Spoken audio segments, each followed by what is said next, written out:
অবশ্যই কথায় কথায় বলে তো মানুষকে দেশ ছাড়তে। কেন ছাড়বো? এখানে আমাদের জন্ম না? এখানে আমরা নাগরিক না এদেশের?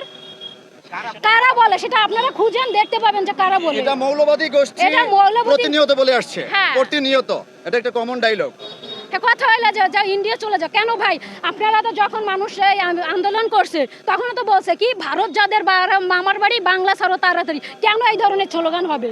এটা তো স্লোগান আপনারাও শুনেছেন, খুঁজে দেখেন বলছে কিনা।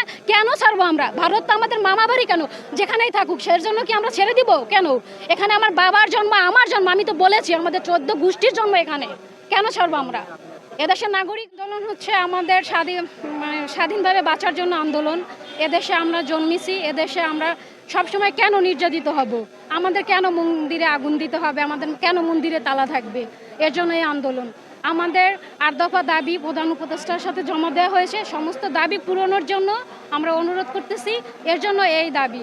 কেন আমাদের মা বোনদের উপর হামলা হবে? আমাদের ঘরবাড়ি আগুন ভাঙচুর কেন? এর জন্য আমাদের এই দাবি। আজ আমরা রাস্তায় এসেছি এর জন্য, আমাদের সমস্ত দাবি পূরণের জন্য।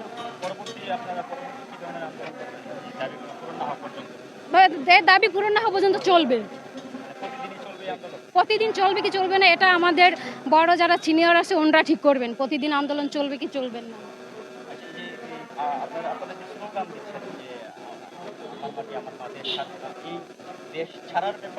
দেশ কেন ছাড়বো ভাই? এখানে আমার 14 পুরুষের জন্ম, আমার বাবার জন্ম, তার বাবার জন্ম, আমার জন্ম, আমার মার জন্ম। কেন ছাড়বো? দেশটা কি কারো বাপের?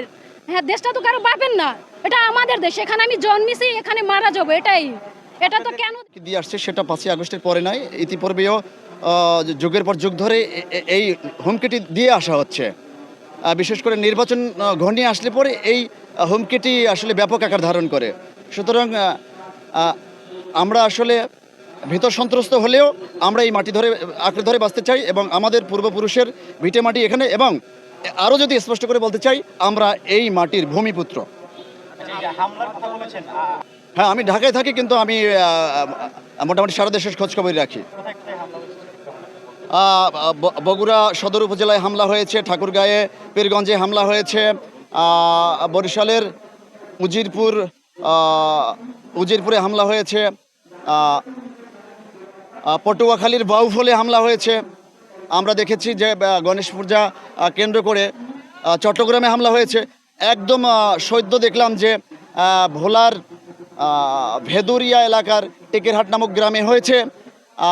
দেখলাম যে খাগড়াছড়ির দিঘে নালায় হয়েছে।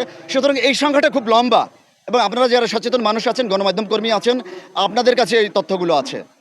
আচ্ছা ভাই, করেছি আপনি যদি একটু খোঁজ খবর রাখেন, আমাদের সংগঠনের পেজ ঘাটেন, আমাদের প্রোফাইল ঘাটেন, এবং আপনি যদি সচেতন হয়ে থাকেন, আপনার দেখে থাকার কথা। এবং আপনি যদি শাহবাগমুখী এবং প্রেস ক্লাবমুখী হয়ে থাকেন, একজন গণমাধ্যম কর্মী হয়ে থাকেন, মূলধারার গণমাধ্যম কর্মী হয়ে থাকেন, অবশ্যই এগুলো আপনার নজরে আনার কথা না। আপনি একটু খোঁজখবর নিয়ে রাখবেন। এই প্রতিবাদ আমরা করে আসছি যুগের পর যুগ ধরে, এখনও করছি। এবং এই বৈষম্য এবং এই অসাম্প্রদায়িক বাংলাদেশ বিনির্মাণ না হওয়া পর্যন্ত আমাদের এই আন্দোলন চলবে।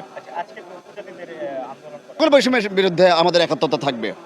তারা হয়তোবা তাদের সংগঠনের ব্যানারে আন্দোলন ঘোষণা করেছে, এটা তাদের একান্ত ব্যাপার হলেও যেখানে বৈষম্য, নিপীড়ন, নির্যাতন, প্রত্যেকটি ঘটনার বিরুদ্ধে আমাদের লড়াই, প্রতিবাদ জারি থাকবে এবং আমরা একাত্মতা জ্ঞাপন করছি।